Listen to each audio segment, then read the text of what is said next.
বিশুদ্ধ পানীৰ নামত আপুনি খাইছে কি? বকুৰ ৰাজাপাৰাত বিশুদ্ধ খোৱা পানীৰ জাৰত ওলাল জীৱিত যুগ। পানীৰ টোপালত জীৱন, কিন্তু এয়া কি? এইবাৰ পানীত ভেঁকুৰ বা খেলুৱৈ নহয়, এইবাৰ পানীত ওলাল জীৱিত যুগ। বকুৰ ৰাজাপাৰাৰ দলঙৰ তলত হোটেলত প্ৰাইম একুৱা নামৰ কোম্পানীত পানীত জাৰৰ ভিতৰত এইডাল জীৱিত যুগ। ভিডিঅ'টোলৈ ভালদৰে লক্ষ্য কৰক। চাওক, পানীৰ জাৰৰ ভিতৰত যুগডালে লৰচৰ কৰিছে। ভিডিঅ'টোলৈ ভালদৰে লক্ষ্য কৰক। চাওক, পানীৰ জাৰৰ ভিতৰত যুগটোৱে লৰচৰ কৰিছে। গোৱালপাৰা জিলাৰ ধূপধৰাৰ পৰা এই প্ৰাইম একুৱা নামৰ কোম্পানীটো বিশুদ্ধ খোৱা পানীৰ নামত জীৱিত যুগ থকা পানীৰ যোগান ধৰি আহিছে।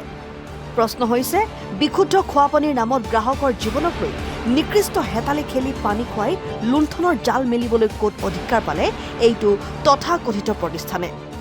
স্বাস্থ্যসন্মত বিশুদ্ধ পানী গ্ৰাহকক যোগান ধৰাৰ নামত পানী যোগান ধৰি জনস্বাস্থ্যক লৈ নিৰ্লজ্জ হেতালি খেলা এই প্ৰতিষ্ঠানৰ বিৰুদ্ধে খাদ্য সুৰক্ষা বিভাগ, মহকুমা প্ৰশাসন আৰু খাদ্য আৰু অসামৰিক যোগান আৰু গ্ৰাহক পৰিক্ৰমা বিভাগে কি পদক্ষেপ গ্ৰহণ কৰে সেয়া হ'ব পৰৱৰ্তী সময়ত লক্ষণীয়।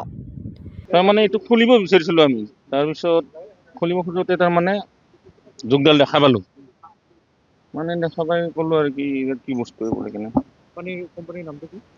এই প্ৰাইম একুৱা লোকনাথ এণ্টাৰপ্ৰাইজ, এইটো ধূপধৰা বুলি গম পালোঁ। আজি ৰাতিপুৱা আপোনালোকে পানী অৰ্ডাৰ দিছে? অঁ, তাতে ওলাইছে। অঁ, কেইটা পানী টেংকি অৰ্ডাৰ দিছে? 10টা। তাৰে এটাত ওলাইছে। অঁ, জীৱিত। এনেকুৱা ধৰণৰ খোৱা পানী কিনি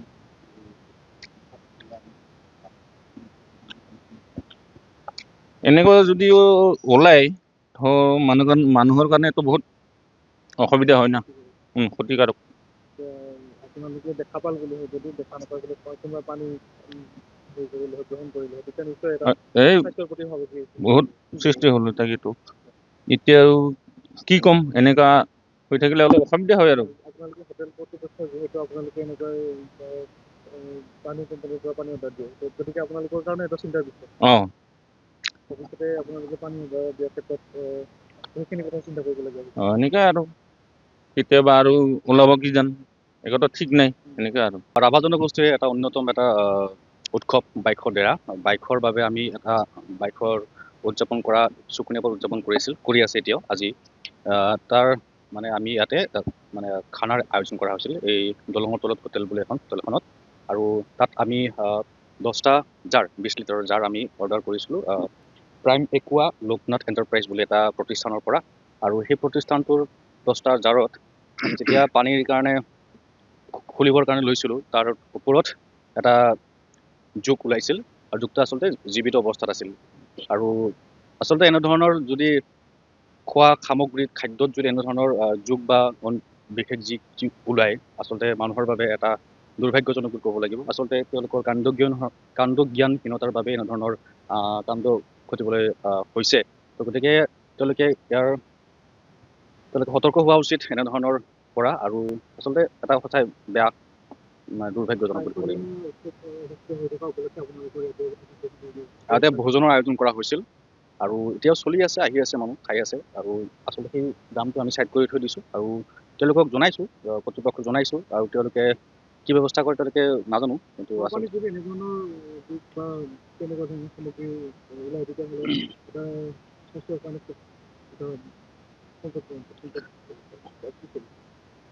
আচলতে এতিয়া মেইন বস্তুটো খোৱা সামগ্ৰীত বা যিকোনো খোৱা ক্ষেত্ৰত যদি এনেধৰণৰ বিষাক্ত বা যুগ বা অন্য ধৰণৰ যিকোনো পোক হওক, আচলতে বেয়া এটা মানুহৰ স্বাস্থ্যৰ কাৰণে। তেওঁলোকে সাধাৰণ যুগটো যদি তাতে সোমাই আছে আৰু তাত যে কিবা বিষাক্ত দ্ৰব্য বা বিষাক্ত বস্তু নাথাকিব, তাততো কোনো ধৰণৰ মান নাই। থাকিব পাৰে। পানী প্ৰতিষ্ঠানটো সাৱধানতাৰ কাৰণে আৰু আচলতে তেওঁলোকে যিটো চিল পেক বুলি তেওঁলোকে পঠাই দিছে, আচলতে ষ্টিকাৰ নাই ওপৰত, জাষ্ট যিটো খোপা থাকে খোপাটোৱে তাতে আছে। তাতে আচলতে চিল পেকটো থাকিব লাগিছিল, চিল পেক নাই ওপৰত। সেইটো চিল পেক বুলি তেওঁলোকে আমাক পঠাই দিছিল, নতুন পানী এইটোৱে। News desk report and 24 Assam।